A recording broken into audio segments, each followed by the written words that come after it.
Баршаңызға сәлем. Бүгін өте дәмді лимонды начинкасы бар атақты Павлова пирожныйын рецептісімен бөлісемін. Алдымен жұмыртқаның сарысы мен ағын ажыратып аламыз. Ажыратқанда абайлап ажыратыңыздар. Жұмыртқаның сарысы ағына бір тамшы тамып кетпеу керек.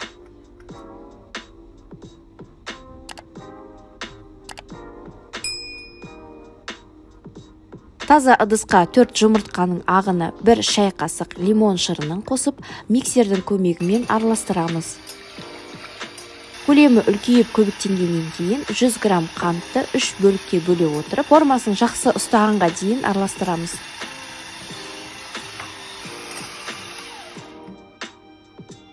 Қант ұнтағын қосып, 1 келкі масса болғанға дейін араластырамыз. Массамыз венчиктің формасын жақсы ұстауы керек.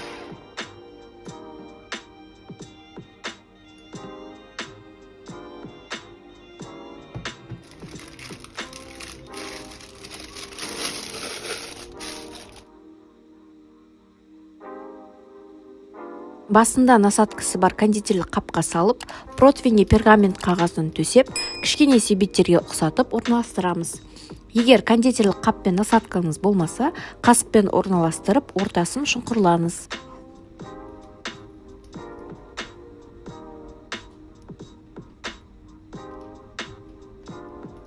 «100 градуста шамамен 1,5 сағатта кептіреміз. Енді лимонды курт жасаймыз. Бұл жеміс шырынынан жасалатын кремнің түрі. Ол үшін қалған жұмыртқаның сарысын, крахмал, қант, лимон седрасы ақ қабығына жетпей үккіштен өткізіп аламыз және қалған лимонның шырынын сығып қосамыз.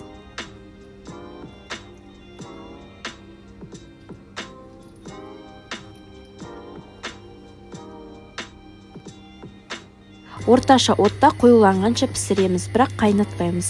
Сары май қосып араластырамыз.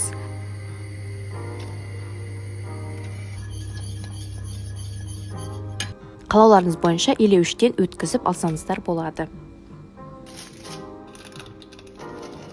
Енді кремін жасаймыз. Ыдысқа творожный сыр, майлы 33% сливки, қант ұнтағын қосып, қоюланғанша миксермен араластырамыз.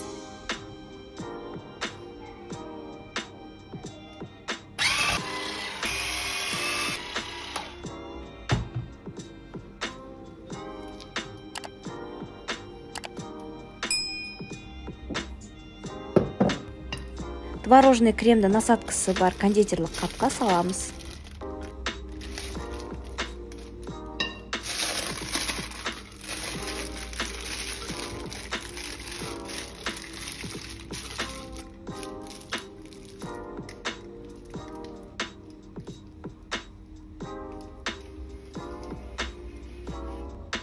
Енді Павлова пирожныйымызды жинаймыз.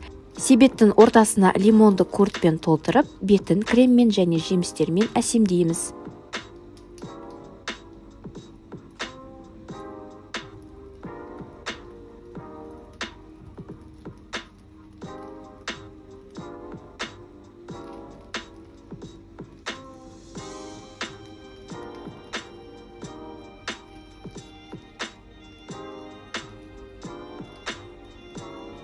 Өте дәмді, көрнекті, ерекше лимонды дәмімен қонақтарыңызды таң қалдырыңыздар. Міндетті түрде жасап көріңіздер. Ұнаса лайк басып, комментарий жазып, достарыңызбен бөлісіңіздер. Сіздермен бірге болған Айгер.